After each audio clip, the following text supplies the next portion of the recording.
Let's listen to Matt Walsh's trash opinion over the murder of Jordan Neely. Protests continued to rage in New York City this past weekend as mobs of leftists expressed their shock and outrage over the death of violent criminal vagrant Jordan Neely. Protesters. Right, but the Marine didn't know any of his past history, so to be like, oh, this guy has a history, so it's okay for this vet to murder him, is pretty messed up. Flooded the subway system shouting, "No justice, no peace." And at one point, they even jumped down onto the tracks right as a train was arriving at the station. Watch.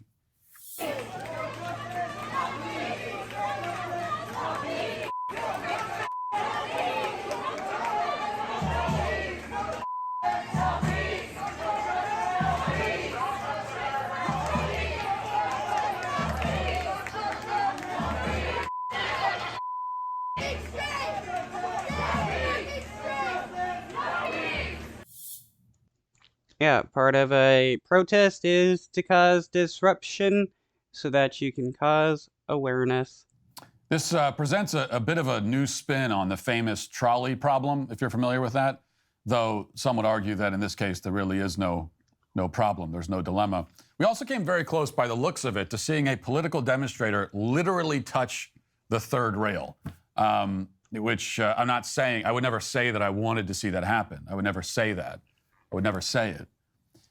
But you can think it, and that's what you're getting at right here. But apparently nobody was harmed except for all the normal working people who were simply trying to get on with their day and instead found themselves in the middle of a mob with a collective IQ that barely cracks triple digits. One journalist covering the scene caught this interaction between a black man, trying to get off the train in order to get to work, and a group of protesters who took this as some sort of personal affront. Watch. Get out of her face! Get out of her face! You can get out of the train or something! Get out of her face! Get out of her face! So get another train! Take another train! You're not getting off this train! Bro, you hurting her right now,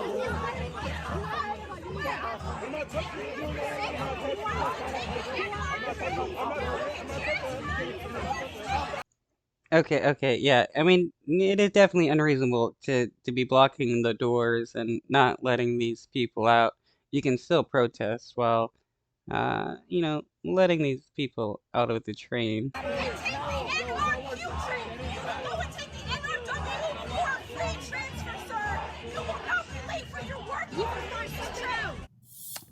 Yeah, it's a little hard to hear what's being said there, but she's assuring him, well, take a different train. You're not going to be late for work.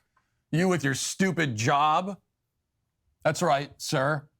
I'm sorry, but these protesters have decided to use the subway system as a platform for their performative, uninformed, emotional outburst. And so your job will just have... Well, yeah, because that's where the murder took place. That's why they're protesting at the subway, obviously. Have to wait.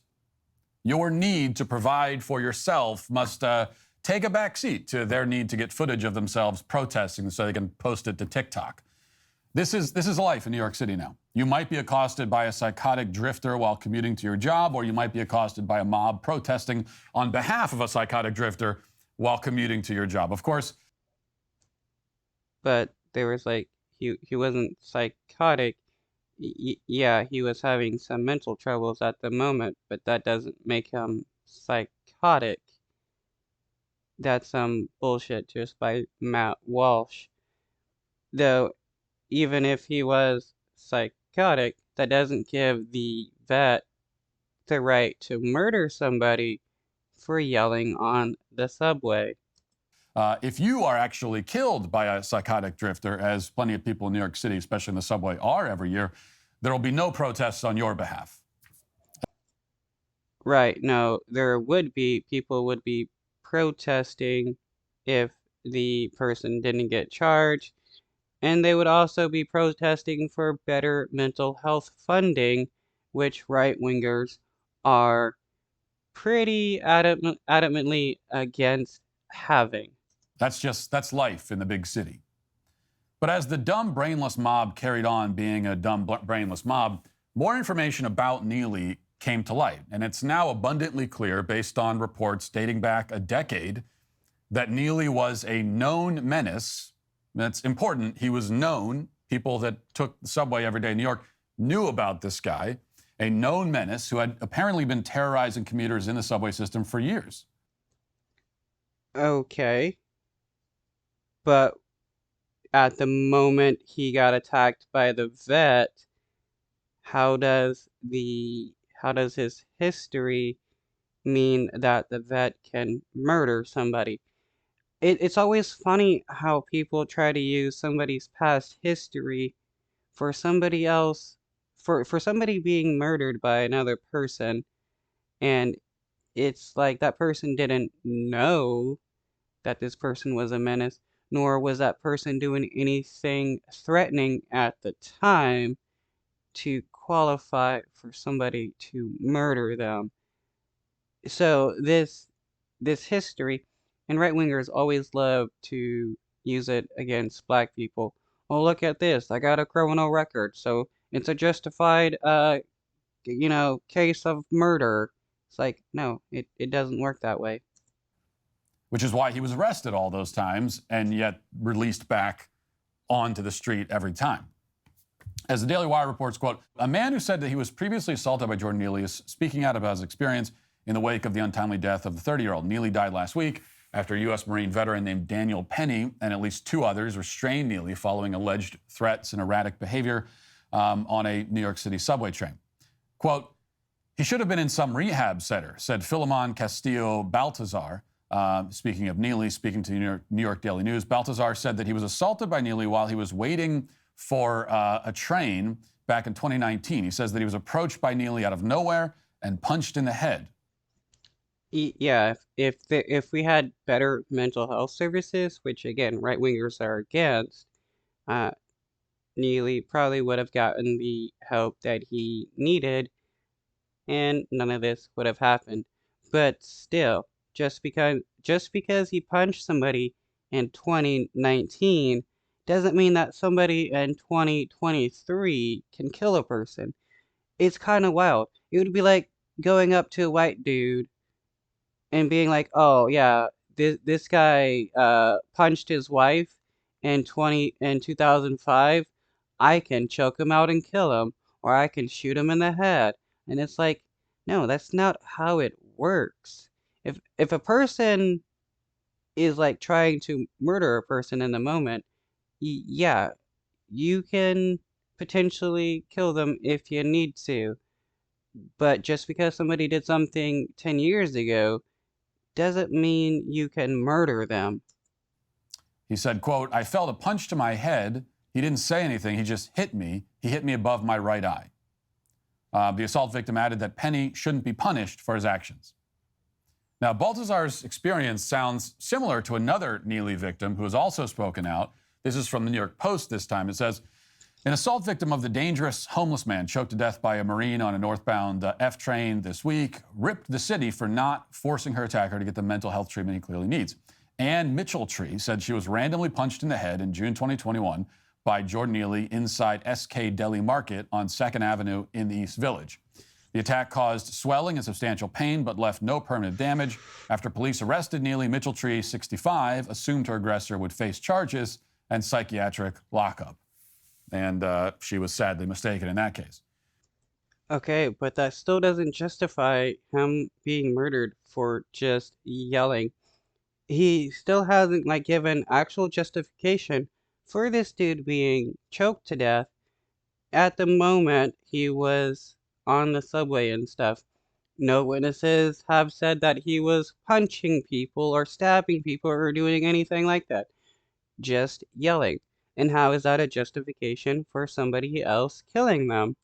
Now, if you've been following the story, you might hear about Ann Mitchelltree and think that, well, this is the case that resulted in the active warrant that was still out for Neely at the time of his death. There was a warrant out for his arrest. But you'd be wrong, because Mitchelltree is 65 years old. The victim in the other case is 67 years old. Now, it's understandable that you would get them confused, as Neely was going around assaulting multiple elderly women. This man was such a horrendous scumbag that when someone refers to the grandmother he brutally assaulted, you have to respond by asking, which one? Of course, the race hustlers on the left are pretending. Okay, yes. He was a bad person for assaulting people. Yes, he had mental issues that needed to be taken care of. But how does this justify somebody killing him when he was just yelling? Come on, Matt. Can you actually provide some actual justification besides being, oh, look at what he did some years ago? As always, that the violent, predatory history of their latest racial martyr is somehow irrelevant. Chief race hustler Alexandria Ocasio-Cortez tweeted on Saturday, quote, "Watching media give the Brock Turner treatment for the killing of a homeless man has been nauseating. A person having a record does not excuse killing them. Neither does being poor, sick, or homeless. Virtually every one of us is closer to being in Neely's shoes than we think." Yes, and she is correct. A record does not excuse you from killing another person, especially if you didn't even know the person had a record, because Jordan Neely was also known by the public as a Michael Jordan impersonator. He busked so that he could make money. And if you don't know somebody has a record and you kill them, you can't then go be like, oh, yeah, I learned after the fact that this guy assaulted people, so I'm justified in murdering them. Like, no, it does not work that way. The law does not work that way.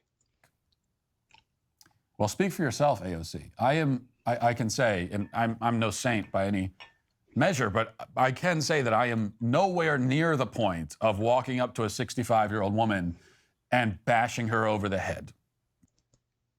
No, what she was saying that everybody is one step closer to being, killed by somebody for being poor, sick, homeless. I mean, in this case, just yelling means you can be killed. And there's been many times when I've traveled around the United States where I've heard people yelling for various reasons. And my first thought wasn't, oh, let's kill this person. Okay, I'm nowhere near that. If you personally feel those sorts of inclinations, that's your own issue. As for the claim that his record doesn't excuse killing him, well, you're obviously missing the point, and intentionally so. Right, missing what point? The point, what? Your point is, yeah, having a record justifies killing a person.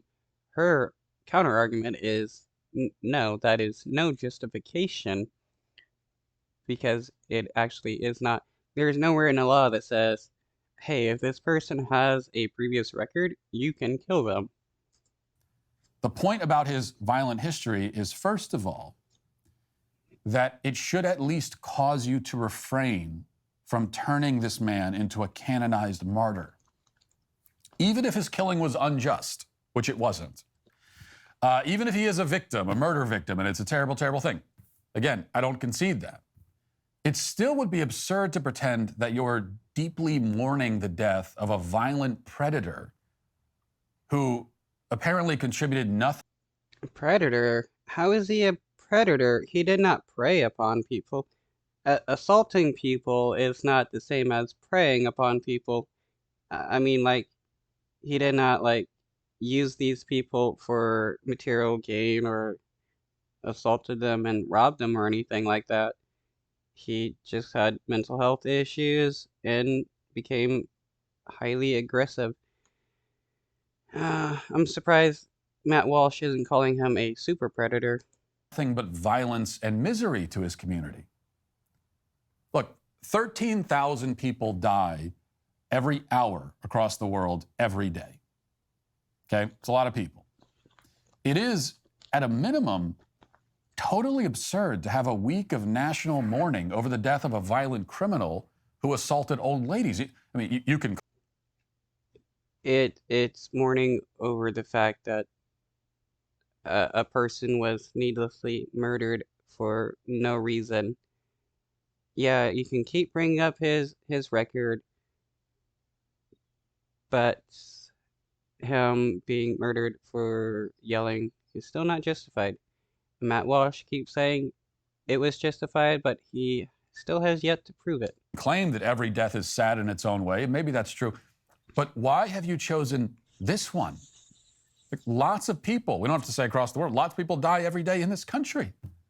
There have been plenty of other murder victims just in New York City over the past couple of weeks. And many of those victims had no history of randomly threatening and assaulting pedestrians. So why not choose one of them? Why this guy? Even if people rallied for another person that was murdered, Matt Walsh would be upset because it's left-leaning people advocating for better reforms in society. With everything going on in the world right now, you could, instead of reparations, we could, first of all, stop lionizing and making role models out of the absolute worst members of the Black community. But that is not what is going on. Dude, what are you even talking about? Okay. The left makes heroes out of scumbags of every race. We know that.